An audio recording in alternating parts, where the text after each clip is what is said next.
Kembali lagi kita di acara podcast Millennial Entrepreneur Community bersama saudara Fahri Al-Fatul. Kita tidak tahu dia ini orang Arab secara nama, tapi rambut Korea, tapi asli Toli-Toli. Nah, yang mana yang asli ini, Fahri? Toli-Toli, Pak. Tapi rambut Korea. Oh, cuma ini gara-gara Apa? gara corona jadi berubah. Oh, begitu. Terus nama-nama kenapa ada Al-Fatul? Kan anak pertama, kan kalau orang tua kenapa kasih nama Al-Fat? Karena kan kalau apa-apa kalau membaca doa Al-Fatihah, Al-Fatihah. Jadi kan anak pertama jadi. Kenapa tidak dikasih terus saja Fahri Al-Fatihah? Iya ada Pak Al-Fatihah memang, Pak. Oh, berarti anak pertama kau. Iya, anak pertama. Anak kedua Al-Baqarah. Bukan. Bukan. Oh, saya kira kau tadi anak kedua Al-Baqarah, anak terakhir jadi An-Nas. 104. Nah, Fahri ini terkenal di kampus sebagai penjual es. Apa? Es itu apa kepanjangannya? Suyuti kah apa?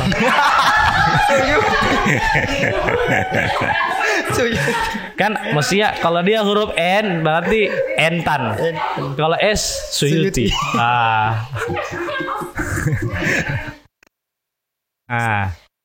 Apa tadi saya tanya? Oh, penjual es. Kenapa kau bisa berimprovisasi dan berani menjual gengsimu demi sebatang es mambo? Kalau awal kemarin itu Kak,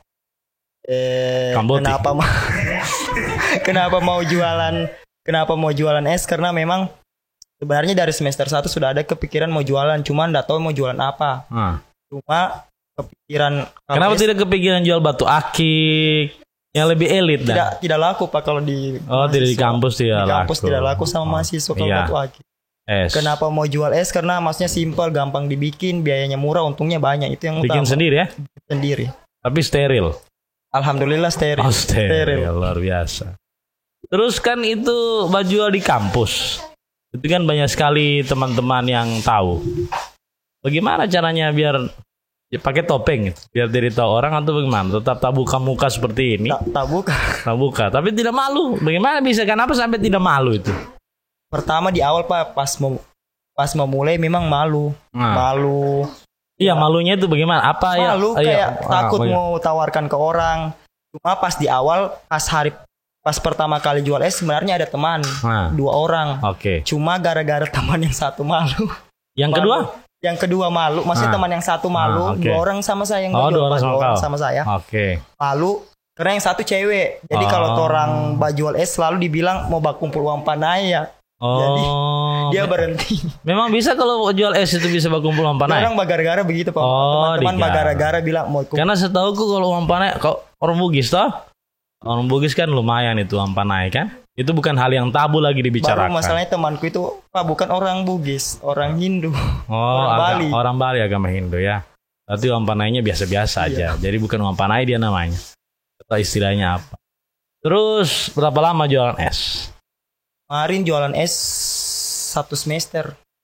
6 bulan saya. Oh, 2 semester sampai semester 3 1 tahun. Tidak ada yang cair. 1 tahun jual es tidak cair. Tiap hari cair terus. Tiap hari cair terus. Karena sebenarnya bisnis yang paling pasti itu jualan es. Laku tidak laku pasti cair. Nah, kan? Tapi kan dia bisa dibukukan lagi. Kan karena pakai gula jadi ya basi. Oh, berarti tidak bisa diminum oleh orang diabetes. Ya bisa kalau yang ada tinggi gulanya, Pak. Oh iya. Kalau masih gulanya biasa masih harus konsisten panggil saya Pak atau Kak. Konsisten. Tadi Kak ini jadi Pak, lama-lama jadi kakek. Semakin lama semakin tua loh. Luar biasa ini. Lama-lama Om kan, lama Opa. Ini baru beberapa menit saya sudah ganti umur. Yang konsisten dong kalau manggil kita ini. Panggil Kak kayaknya lebih enak supaya lebih nyaman bicaranya, Kak. Boleh juga Abang. Abang boleh, asal jangan ada tukang bakso. Nah, terus selama 1 tahun jualan es, apa yang didapat? Maksudnya begini, kan biasa orang cuma cari uang. Kalau uang banyak juga ya jualan es ya. Ada. Per bulan biasa berapa dapat? Kalau per hari rata-rata paling kecil itu 50. Jadi kalau mau dikali 1 bulan, kalau jualan terus tiap rata-rata hari, 50? Iya, 1 hari. Pokoknya minimal 50 ya jatuhnya? Itu untung bersih sudah di luar modal. Oke. 50. Kan kuliah tiap hari ada? Biar hari Minggu? Tidak, berarti cuma 28 hari. ya hari Sabtu masih jualan, hari Minggu tidak. Berarti 28 hari. Berarti 1 bulan berapa? Bisa, kalau 28 kali 50.000 bisa 1.400.000 berarti. Cuma 1,4. tidak tak kumpul, Pak. Kenapa bisa? Karena belanja juga tiap hari. Kayak beli uang bensin. Oke, berarti netnya itu bersihnya itu 1 bulan berapa? Tidak pernah tak simpan. Hah? Tidak pernah tak simpan. Habis 1 bulan itu habis? Habis kayak biasa 1 minggu ada kebutuhan mau fotokopi buku. Jangan-jangan itu dia ada uangnya pada saat beku, pada saat cair dia habis juga uangnya. Wah, luar biasa itu. Itu yang betul-betul bisnis pasti ya. Pasti laku, pasti habis juga. Selain uang. Kan itu keliling-keliling kayak tadi saya bilang toh, gengsi, banyak teman. Selain uang kau dapat dari jualan es itu apa sebenarnya? Apakah kau ini hanya sekedar penghasilannya tidak masalah, yang penting saya coba-coba bagaimana caranya saya jadi mahasiswa yang lain biar berbuang gengsi atau bagaimana? Ada kepikiran itu atau tidak ada? Tidak, memang cuma kepikiran cuma mau cari uang. Cuma mau cari uang. Tidak ada kepikiran kayak mau yang lain-lain, tidak, cuma mau cari uang memang. Cari uang saja. Berarti bukan cari pengalaman ya? Bukan. Nah, satu poin sebenarnya yang perlu diketahui oleh anak-anak muda seperti Fahri ini, memang kalau uang itu dicari, memang tidak didapat. Jadi sebenarnya yang dicari itu pengalaman. Kalau kemarin mungkin Fahri jualan es hanya mungkin sekedar untuk menghilangkan gengsi, saya yakin uangnya Fahri lebih banyak daripada hanya sekedar saya 1 bulan mau cari uang dari jualan es biar saya bisa dapat ini untuk ini. Itu memang tidak bisa. Dari situ sebenarnya kesalahannya anak-anak muda zaman sekarang ini kan. Jadi seperti itu. Terus sekarang kuliah toh, semester berapa? Sekarang sudah semester 6. Itu kuliah sampai semester berapa Kak? Minta maaf, saya kan tidak kuliah. Tergantung cepat lambatnya Pak, ada yang biasa. Kalau paling lambat itu biasa berapa semester? 12. Ada biasa sampai semester 13, 14. Itu masih kuliah atau? Masih. Oh, honor. Lama sekali. Kuliah. Kuliah? Ada biasa yang lama. Lebih lama daripada cicilan mobil dan motor itu. Tergantung. Ada juga kan memang yang suka kuliah terus, maksudnya cari pengalaman di kampusnya, ada juga yang begitu. Memangnya di kampus itu ada pengalaman yang didapat? Kalau biasa dengar kan kalau menurut ceritamu ada juga yang suka cari pengalaman. Pertanyaanku, di kampus itu memang ada pengalaman. Coba cerita ke saya pengalamannya apa? Tapi kalau saya pribadi Kak, maksudnya tidak ada pengalaman yang bisa saya dapat di kampus, maksudnya tidak banyak pengalaman, maksudnya cuma yang saya dapat itu kayak pertemanan saja, silaturahmi lah, banyak teman lah. Tidak ada pengalaman. Tidak ada pengalaman yang sebenarnya dari kau jualan es itu sebuah pengalaman loh. Karena tidak semua anak muda, satu dari sekian ratus atau sekian ribu anak muda yang mau jualan di kampus tempat dia kuliah. Karena saya ini pernah muat batu bata dulu. Saya tidak mau muat batu bata di tempat saya sekolah.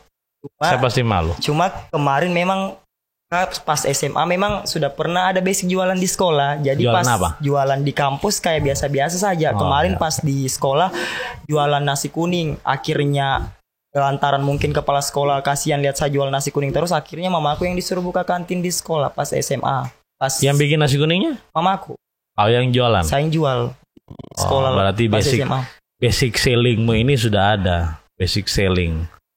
Ya, kalau orang basic selling begitu, sebenarnya bagusnya dia, apalagi kalau kau jual nasi kuning pakai reseller kayaknya lebih bagus. Ya ada reseller per kelas. Tapi bikin grup. Jadi grup reseller jual nasi kuning. Saya yakin viral itu. Kalau yang viral resellernya tidak. Nah begitu. Kuliah sekarang semester 6. Berarti mendekati akhir dong. Kalau mendekati akhir itu kan ada harapan, maksudnya setelah kuliah ini kayaknya senang, bangga ini kan, karena tidak semua orang bisa selesai. Jadi kalau sudah selesai ini, apa kebanggaan tersendiri yang didapat kalau sudah selesai kuliah? Kalau kebanggaan pribadi maksudnya cuma untuk pribadi, kenapa masih mau usaha untuk sekarang sampai sarjana, memang cuma untuk orang tua.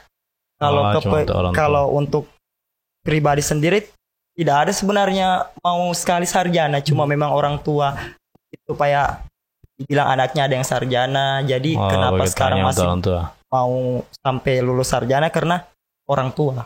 Tapi kalau saya sebenarnya kalian bangga kalau lulus. Bangganya adalah kalian sudah tidak mengerjakan tugas lagi. Ya kan?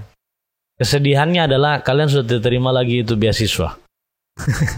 Karena saya lihat ini begitu banyak mahasiswa rajin kuliah, apalagi kalau mendekati pencairan beasiswa. Betul. Oh, laju. Kenapa kerja tugas? Oh, karena mau beasiswa tidak terima beasiswa nanti. Jadi memang ujung-ujungnya duit. Jadi orientasi money orientednya itu terlalu besar.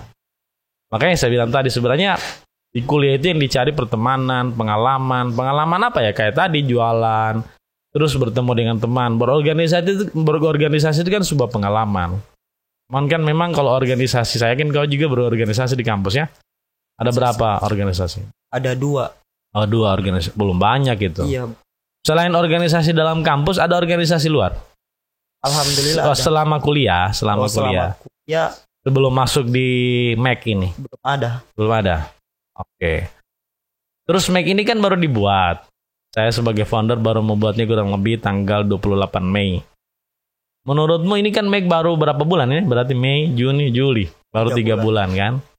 Ini pun lagi sementara oprek kita ya. Open recruitment dan lagi mencari calon-calon pengurus inti. Semoga teman-teman yang menonton ini nanti mau bergabung. Menurutmu setelah kau mendengar pemaparan visi dan misi tujuan Mac ini dibuat ini, apa harapanmu melihat Mac ini ketika kau mengcompare, kau bandingkan antara organisasi yang ada di kampus secara umum dan kau lihat Mac ini secara visi misi secara luas. Kira-kira apa harapanmu dengan Mac ini? Melihat anak begini, orang masuk di Mac ini, kau berharap mereka itu berpikir bagaimana? Kalau harapan saya teman-teman nanti yang masuk Mac supaya bisa berpikiran lebih luas. Maksudnya cakupannya tidak hanya di lingkungan mahasiswa, kan kebanyakan mahasiswa biasa berpikir kita bisa belajar cuma sama orang-orang yang kayak ikannya. Tapi kadang tidak lihat ke bawah, dan maksudnya orang-orang di luar kampus itu bagaimana kehidupan nyatanya. Jadi harapannya saya untuk teman-teman yang bergabung di Mac supaya bisa tahu maksudnya yang kita butuhkan kalau kita sebenarnya sudah di dunia luar, dunia kerja itu apa semua kita bisa dapat di Mac. Jadi lebih siap lah nanti teman-teman kalau lulus kuliah untuk hadapi memang dunia nyatanya kita itu bagaimana. Istilahnya Mac ini adalah tempat training kita setelah kita nanti terjun ke dunia nyata. Karena kan memang kebanyakan kalau ibaratnya Gubernur Jakarta bilang, mantan Menteri Pendidikan Anies Baswedan bilang, sebenarnya satu kekurangan mahasiswa, mereka tidak sadar suatu saat mereka itu akan dibuang di laut lepas. Jadi dunia nyata itu seperti lautan. Mereka ini tidak pernah belajar berenang sebelumnya, terus tiba-tiba ketika lulus dibuang di laut, kan nggak tahu berenang juga, akhirnya tenggelam. Nah, Mac ini sebenarnya sebagai media tempat kita latihan sebelum kita dibuang ke laut lepas itu. Karena ini yang tidak disediakan oleh dunia pendidikan kita. Makanya memang orang bijak itu dia menganggap bahwa semua tempat adalah kampus, semua orang adalah guru. Itu sebenarnya kata-kata bijak untuk orang-orang yang betul-betul mau belajar. Nanti itu harapannya. Kalau perbandingan Mac dan organisasi pada umumnya, jangan terlalu detail tapi secara umumnya saja. Tapi kalau saya banyak perbandingannya itu kayak jauh sekali. Kalau di kampus kita cuma dapatnya, maksudnya prakteknya tidak langsung begitu. Kadang cuma hanya beberapa orang yang bisa dapat kesempatan untuk memang langsung ke masyarakat. Tapi kalau di Mac kita memang bisa langsung kayak prakteknya. Maksudnya bukan hanya sekedar materi yang kita dapat, tapi memang langsung praktek di dunia nyata. Maksudnya di dunia kalau kita lulus nanti begini dunianya. Dunia nyata itu maksudmu apa itu? Maksudnya berarti kampus dunia gaib. iya, kan biasa orang kayak yang apalagi yang masih SMA kan biasa berpikir dunia mahasiswa itu begini, begitu. Mungkin luar biasa lah menurut mereka. Menurut mereka kampus itu dunia yang ini enak di kampus ini. Padahal setelah masuk kampus juga pusing. Pusing banyak sekali yang dipikir. Intinya tambah mungkin kenapa sekarang banyak anak-anak yang kayak ibaratnya stres, sering stres mungkin gara-gara memang tidak sesuai dengan yang pas dorang pikir di SMA sama pas masuk kuliah. Jadi banyak yang pas baru-baru jadi mahasiswa baru tiba-tiba langsung kaget. Ternyata dunia kuliah begini. Itulah kenapa saya tidak kuliah. Karena saya ini tidak mampu belajar. Apalagi belajar secara teori. Saya lebih suka belajar, ditunjukkan terus langsung dipraktekkan. Jadi kayak belajar komputer, belajar tentang Photoshop, belajar tentang edit video melalui Adobe Premiere. Saya diajar langsung dipraktik lebih senang daripada teorinya lama, praktiknya tak ada. Itu pasti pusing. Nah, jadi seperti itu. Karena memang otak manusia, memori manusia itu bisa lebih bagus ketika dia melakukan apa yang menjadi teori. Nah, memorinya itu tersimpan. Apalagi kalau dia spesifik dan maksudnya hanya itu terus yang dia lakukan sehingga dia jadi expert. Dia jadi ahli. Nah, tapi ngomong-ngomong rambutmu ini terinspirasi dari mana? Memang suka Korea? Sebenarnya tidak ada suka suka sama. Tapi stylemu, Instagrammu apa namanya? Fahri_Alfatul. Nah, nanti di follow. Beliau ini Fahrie. FAHRIE _Alfatul. Pakai Fathul. Gitu ya. Nah, sampai mas tadi. Sampai style Korea. Memangnya suka Korean style? Tidak, cuma atau mengikuti zaman karena saat ini anak-anak muda suka Korea, akhirnya kayaknya cocok juga. Gampang kayak berkomunikasi dengan orang supaya lebih nyaman dan lebih pede juga. Tapi kalau berkomunikasi dengan orang pakai bahasa Indonesia bukan bahasa annyeonghaseyo, kamsahamnida. Pakai bahasa Indonesia, Kak. Iya. Berarti cuma sekedar mengikuti zaman. Kalau zaman nanti berubah berarti berubah rambut ini ya. Ya kalau berubah lagi tren, harus ikut tren kan tidak mungkin kita. Tapi yang jelas kalau perubahan zaman dan perubahan umur, rambut juga berubah, warna putih.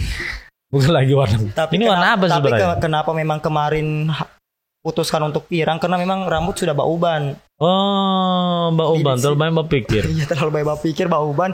Jadi satu kali pirang semua saya supaya tidak terlalu. Rambut bauban itu karena faktor genetika.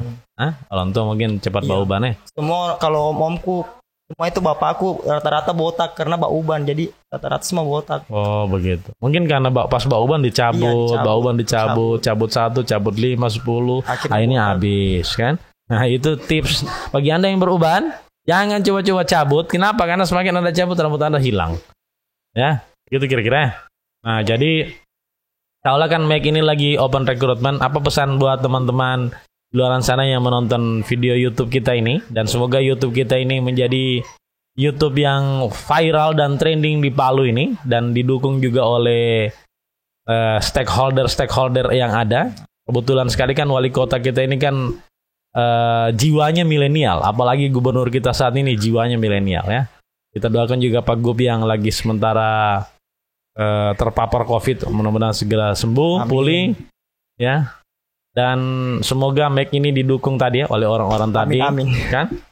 Karena besar visi dan misi kita. Visi dan misi kita ini merubah anak muda Palu. Minimal begini, kita tidak usah berpikir Indonesia pada umumnya, khususnya Palu ini kalau anak-anak mudanya bertumbuh, tidak mengharap misalkan hanya mengharap pemerintah untuk bekerja, tidak mengharap perusahaan untuk bekerja, mereka berkreativitas, saya yakin Palu maju. Saya yakin Palu maju, banyak pengusahanya. Dari Palu pertama ini, minimal Indonesia bisa menjadi negara maju, itu dari Palu lah awalnya. Mudah-mudahan dari komunitas kita. Oke, nanti kita ngobrol lagi. Yang jelas ini waktunya kita singkat sekali, hanya berapa menit. Nanti kita akan ngobrol lagi, terutama nanti kita akan ngobrol dengan calon ketua MEC yang baru, karena ini lagi sementara proses rekrutmen dan nanti akan ada wawancara. Makanya bagi teman-teman yang sekarang sudah berorganisasi, Anda mungkin merasa Anda sudah expert di organisasi Anda, kami mengundang Anda di sini Karena nanti organisasi ini bukan hanya sekedar menceritakan tentang bagaimana pengembangan organisasi pada khususnya, tapi bicaranya luas. Itu terutama untuk anak-anak muda. Semoga anak muda Palu bertumbuh lebih baik. Amin. Salah satunya dimulai dari Fahri. Ya, terima kasih Fahri Al-Fatul. Terima kasih juga Korean Style. Ya, sudah diundang. Oke, sampai ketemu lagi kita di podcast Millennial Entrepreneur Community. Salam Preneur. Thank you. Halo, sampai ketemu sahabat pura-pura.